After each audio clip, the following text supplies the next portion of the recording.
SSH key versus password usually becomes urgent after the first ugly log file. Thousands of login attempts against root, admin, Ubuntu, Oracle, and every username an internet bot knows. If that server accepts passwords, every attempt is asking, "Did I guess the secret?" Now compare that to keylogin. The attacker can knock all day, but the server is not waiting for a shared secret to be typed. It is waiting for proof that the client holds a private key that matches a public key you installed.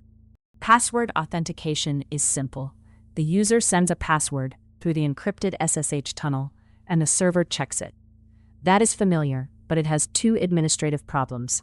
First, the server has to accept repeated guesses from the network. Rate limits help, but the basic shape is still guessing. Second, passwords are poor building blocks for automation. Scripts either prompt forever or end up with secrets stored in unsafe places. Public key authentication exists to change that model. You create a key pair, one private key and one public key. The server stores the public half. Your machine keeps the private half. Login becomes proof of possession, not secret sharing. Here is the whiteboard version. Your SSH client says, "I want to log in as this user and I can use this public key." The server checks that user's authorized keys file, usually in the target accounts.ssh directory. If the public key is allowed, the server asks the client to prove it has the matching private key. The client signs SSH session data with the private key. The server verifies that signature using the public key it already has. The private key never leaves your machine. The server does not receive it. The network does not carry it. Even the public key is not enough to log in. Walk the card from top to bottom. The first line creates an ed25519 key pair, a good default for modern open SSH, and uses extra key derivation rounds for the private key file. Use a passphrase unless this is a tightly scoped automation key. The second line copies your public key to the account on the server. It does not copy the private key. In sshd config, PubkeyAuthentication yes allows key login. On most installs, it is already the default. PasswordAuthentication no stops password login after you have tested keys. Finally, reload SSHD. On Debian and Ubuntu, the service may be named SSH instead of SSHD. A normal rollout looks like this. You build a new VM and initially allow password login only from a trusted admin network or through a cloud console. From your laptop, you create your key pair. You run ssh-copy-id to install the public key for your admin account. Then, you test a fresh login in a new terminal. SSH user at host. Only after that works do you edit sshd config to turn off password authentication.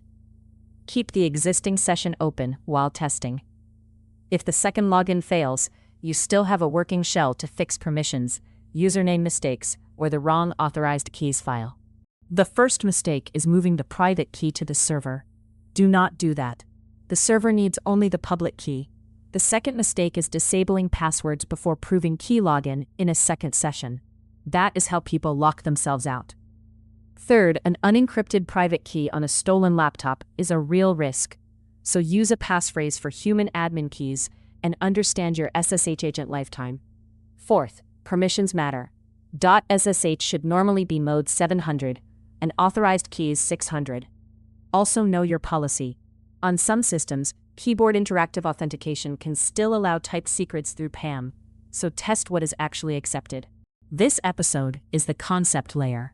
We are not tuning every knob yet. We are changing the mental model from send a password to prove possession of a private key.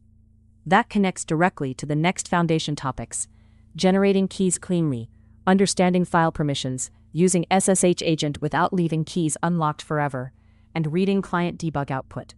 Later in the series, we will harden sshd config, restrict what a key can do inside authorized keys, centralize access through configuration management, and monitor logs for password spraying, failed key attempts, and unusual source networks. Keys are the base that makes those defenses manageable. Use your own lab VM, not a random machine. First, run ssh-keygen. If you already have a default key and OpenSSH asks whether to overwrite it, stop and choose a different file name. Do not destroy an existing key. Next, copy the public key to your VM with ssh-copy-id. Then log in with ssh-v, user at host. And watch for the public key authentication line in the debug output. Finally, run ssh-keygen-y against your private key file. That prints the matching public key, proving that the public half can be derived for installation, while the private half stays local. 3 beats to remember. First, with SSH keys, the private key never leaves your machine. The server stores only the public key. Second, login is challenge response. The client signs, the server verifies, and no reusable secret is sent across the connection. Third, passwords invite online guessing, while keys make both human administration and non-interactive automation safer when handled properly. Tomorrow we build keys the clean way and talk file names, passphrases, and algorithms. New SSH Mastery episode daily on this channel, from zero to expert. Also daily, the ranked CVE brief, so you know what needs attention first.